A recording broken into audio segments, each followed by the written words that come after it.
Hello, everybody. Thank you again for being here. I want to thank Muriel and our panelists for giving us that conference. I think it is safe to say that we are craving more women in tech and have a more balanced and equal industry. Our next keynote speaker is the best example to showcase how to thrive as a woman in tech.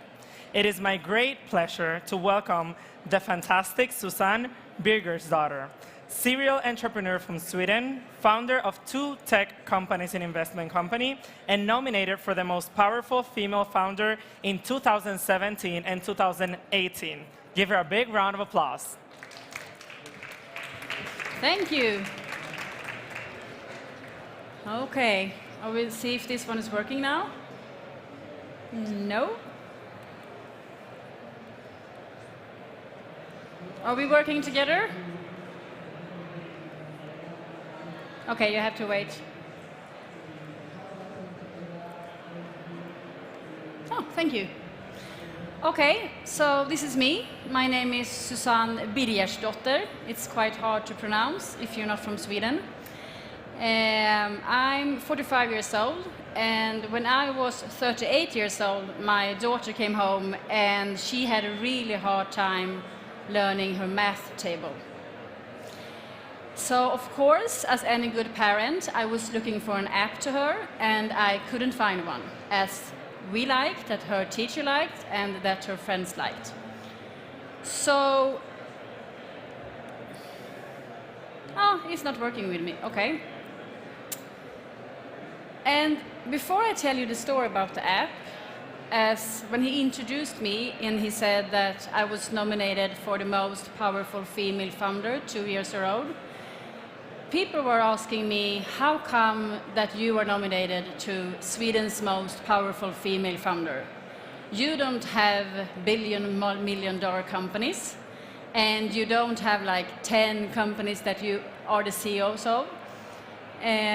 So I asked the magazine that did this nomination, and they said, because you inspire others to build businesses, and especially in an area that you have no idea about. As I said, my daughter came home and she had a really hard time learning the math table. No, oops! This is not going well at all for me. Can you help me? The slide with the next one. Next, thank you. Stop. Okay, here we go. I'm not a programmer, I'm not a developer, and I never worked with IT before in my whole life. I never played anything on app games, and I never downloaded apps. Facebook and Instagram was the ones I was using. So for me, when I wanted to do an app, that was maybe quite hard, but not for me. I just Googled how to make an app. And then I found one programmer in Ukraine, one developer in India, and the girl who was sketching everything, she was in Poland. And together we were Skyping every night. I was sitting from my kitchen table, trying to tell them what I wanted to have in this app. We made Kids Matthew in 3 months. After that, I made 14 more apps in 1 year, all of them from the kitchen table, because I could feel this was something that I really wanted to learn about. And people were asking me, so what is your topic with apps? Are you making health apps? Are you making economic apps? What kind of apps are you making? But I don't do that. I make all kinds of apps, because I wanted to learn about all kinds of apps, since I love to dip my toes in things I don't know anything about. Then one day, a friend of mine called me and she said, you have to turn the TV on because there's a new diet out. And I was like, do you really think I should go on a diet? I don't know, but she said, you have to look at this. This was the 5-2 health diet. And this was Michael Mosley. He was in England, and he was the founder of the diet. And the first thing I was looking at was, does this guy have an app? Nope, he didn't. And he was coming to Stockholm, Sweden in August to sign his diet book in Swedish. So I did build the app, the 5-2 Health Diet app, and in the same day he landed on Arlanda Airport, I pressed send with my 5-2 Health Diet app. Suddenly, we get more than hundreds of downloads from the app. It's pretty hard to make money from apps, but this was on exactly the right time to make this kind of app. So we had first 100, then 1,000 of downloads. And then suddenly, I was on the first place on App Store. And for me, being a person who was working from a kitchen table, I didn't know anything about IT, programming. I had an app on the first place on App Store. That was amazing. But the funny part here is that the magazines started to write about me as this health queen. And I was like, I don't know anything about health. And they called me, I remember when I was on the train, and they called me and they said, okay, so can you please give us your best smoothie recipe? And I was like, okay, 1 banana, some strawberries. But I was on the front page of one of the biggest magazines 4 times in 1 month because of the Health Diet app. And then I started a website in US that I called Susan's Health. And I hired 3 bloggers that was writing about diet and health and exercising. And in every second blog, I was posting the app. So on that Facebook page, we suddenly had over 50,000 followers on all about the app.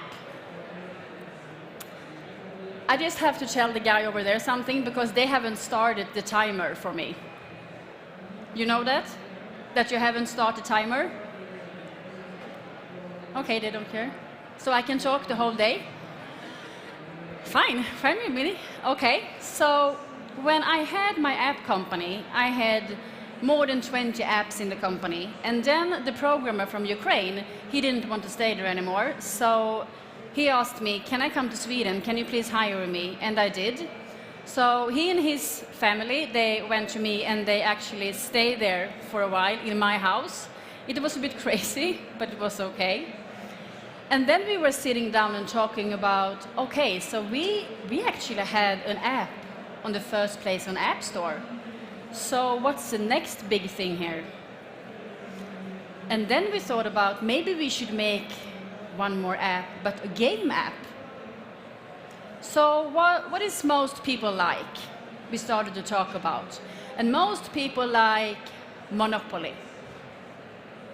So we started to think maybe we could make kind of Monopoly map, but it's location-based.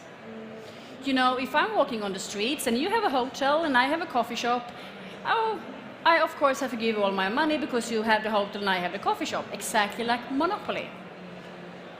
And we started to think about that idea. But when you want to do a location-based game, you need to hire people. And when you need to hire people, you need money. So that was the next thing for me. Dip my toes in investments. It's quite hard to do that. And especially when you are a woman and you don't know anything about tech. But I never gave up. And there were so many doubters out there, and they told me so many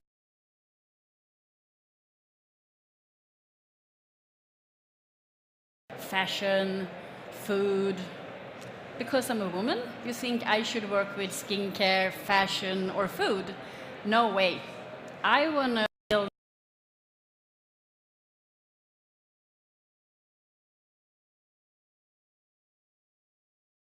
even have my idea on paper. I didn't have a PowerPoint. I just met him and I said, listen to me, I want to make a game. I want to make a location-based game, and I need some money to do that. And he looked at me and he said, you're a little bit crazy because you don't even have something to show me, but you have you. And today, when I'm working as an investor, that's the most important thing. It's the founder. Because he could see in me that I would do anything for this company. I would eat noodles for 2 years if I had to. So he gave me some money and we started to hire people. And after the money was gone, because programmers are so expensive. I mean, it's really expensive. And if they're expensive here in Spain, Sweden, it's like crazy. So I guess it took about 3 to 4 months, and then the money was gone. And we needed more money. So I needed to take on my investment hat and go out and just beg for more money. But I did. And then we actually got more money into the company. So I hired 14 people. And I was the CEO. And that's also one thing that I always talk about when I'm mentoring startups. It's quite hard to have a startup because everyone assumes that you can do everything. You should be the CEO, the CFO, you should be the person who cleans the toilet, you should get food for your person, you should do everything. But you can't do that. And I always say that you are not strong alone. You need to have people around you that has the skills that you don't have. And that was what I did. I hired programmers, I hired developers, I hired a person that was better than me on paperwork. I hate paperwork. We named the company iGotcha. And we also named the game iGotcha. This idea came up 2 years before Pokemon Go. Pokemon Go is a location-based game. So when Pokemon was like #1 on the App Store, the investors asked me, are you sure you can do this? Because you know, you have Pokemon now. And I was like, of course we can. And today, I think there are 20 employees right now, and they have a new CEO because I wasn't the person who was supposed to be the CEO of this company, since I have ideas. And one more is the money. I didn't have the money I needed from the beginning. So I had to focus on making an app, getting the programmers, and also getting money into the company. It was quite hard, but I did it. And there's one thing I really need to tell you. It's about the network. Maybe you hate go on these network things, have a glass of wine, some wraps, and you just want to go home. But the most important thing when you are building companies are the network. One time I had an investor that wanted to invest in me in the company, and he really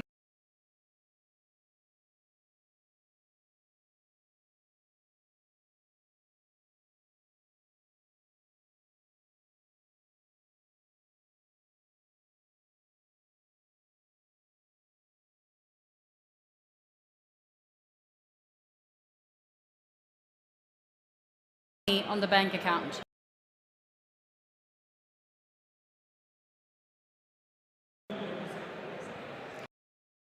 Then I went home, grabbed a bottle of wine, took my computer, went to bed.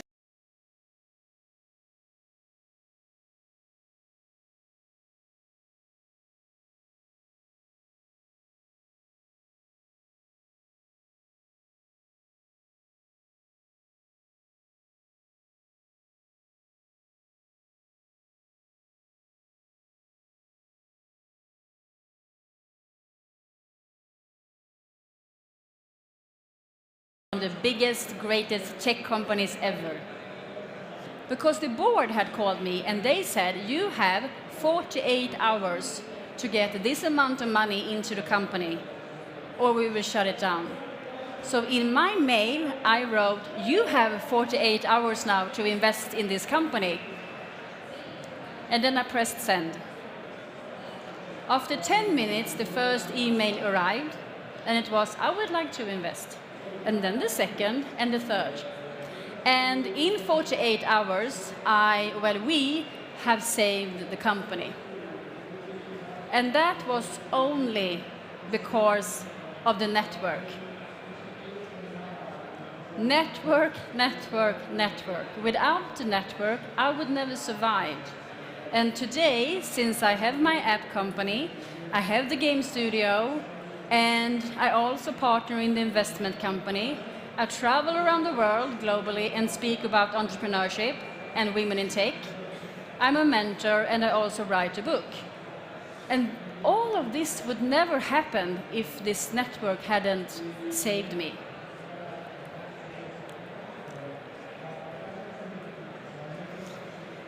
As you can see here, this is my companies. And my father, he said to me, I want to say this to you before I'm done here. He was the biggest mentor for me because he was also an entrepreneur. I was ashamed of him when I was a teenager, because when you are born in the 70s, being an entrepreneur is almost being a criminal. But when I turned around maybe 30, 35, I could see that I was exactly like him. Not criminal, but an entrepreneur. And he said to me that even in times when you feel like everything is gone and you don't want to do this anymore, you have to think about that you are the captain. And even if the boat is made of paper right now, you are still the captain of the boat. You are still the owner of your company. And you have to do everything to just make everything okay. Thank you. I'm like, 4 seconds.